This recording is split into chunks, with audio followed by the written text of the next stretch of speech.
Some animes contain some of the smartest characters you'll ever see on your TV screen, and others contain a lot of dumb characters. Luckily, today we are talking about the smart ones, and you know which anime we're talking about them in, JoJo's Bizarre Adventures. As admittedly, in a show like JoJo's Bizarre Adventure, you're either one or two things if you really win a lot.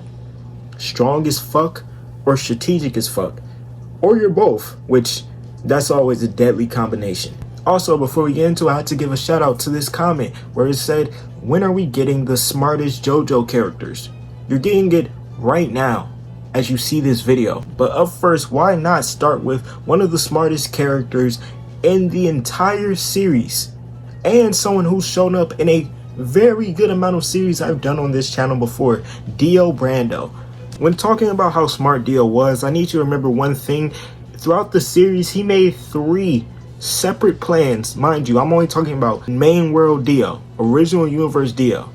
He made 3 separate plans. He had a plan in part 1, he had a plan in part 3, and he had a plan in part 6. Now, the part 3 and part 6 plan are partially together, but also we didn't know what his plan exactly was in part 3. But in those 3 plans, he almost scored 3 out of 3. If we look back on the first one, he technically did complete his plan, which was to get the Joestar, which was originally to get the Joestar fortune and get rid of the Joestars. Well, he got rid of one Joestar, and technically he did get rid of his brother. And by the time he gave up his humanity, he didn't really care about the money either way. He already had a place to stay, he already had his own castle, and he already had his own legion of vampire zombies. But I say you could call him one of the smartest because he literally has set out and completed almost every goal he sought, even after death.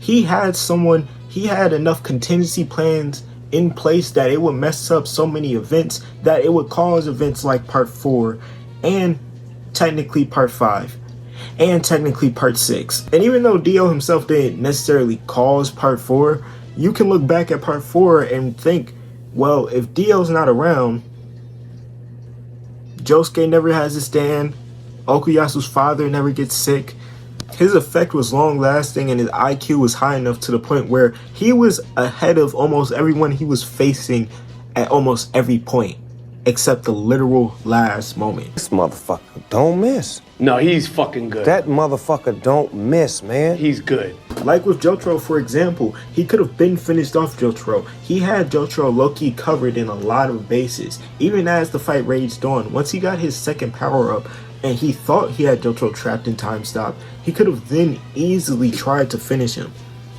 But no, he waited. And he's also shown to be very highly intelligent.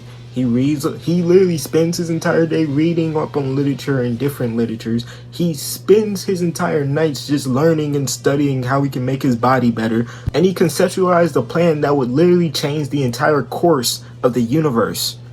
Mind you, most of the real intelligence feats we see is after he comes out of the coffin after those 100 years. So like, within what, 6-7 years, he was just doing whatever. Okay, up next we have Fugo. Now, some of you may ask, why am I including Fugo? And that's a dumb question, I won't lie. Because really sit here and think about it for a second. This man was given a horrible stack of cards. Even though his family was born wealthy, he went to school and something very inappropriate and traumatic happened to him. And then once he got out of school, he was taken away in police custody, and his own family shunned him and made him homeless.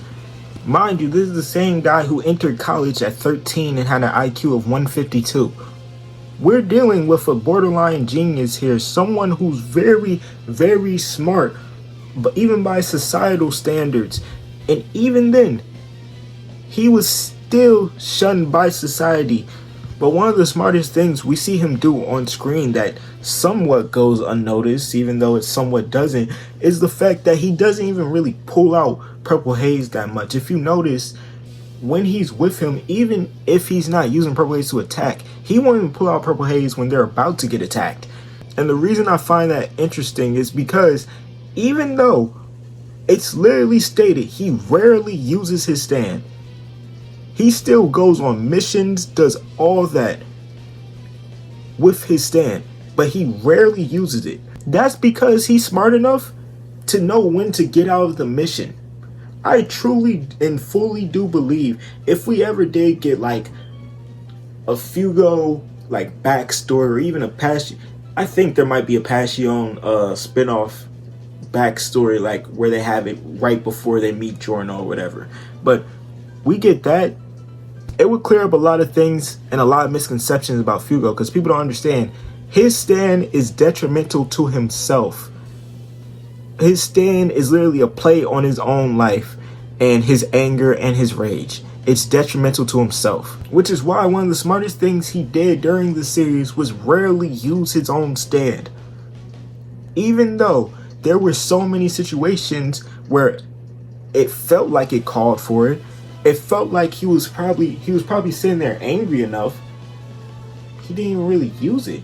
He was never even really put in too many positions to where he had to use it, because he was the logical person in the group.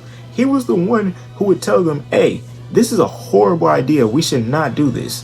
Which is another reason why I call him not necessarily betraying. I don't think of it as betraying. I call him leaving the group as a decent choice.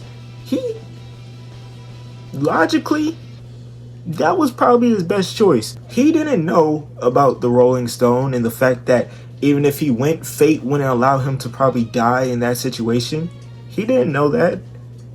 All he knew was that we've been getting orders from the boss, and now we're going to go directly against his orders, charge into him, someone we know nothing about, we don't know his stand.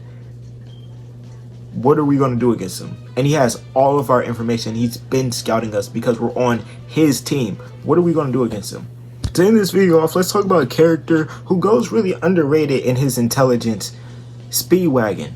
Now, you may look at me like I just said something very bewildering, but I need you to listen to me for a second. Go back and think about part 1 and 2.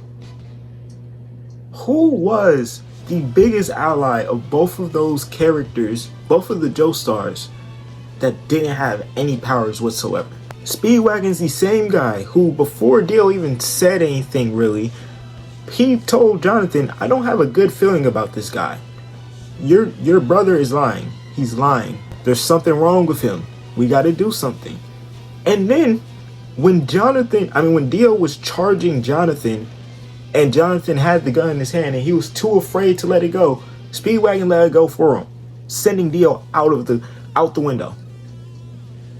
Bye.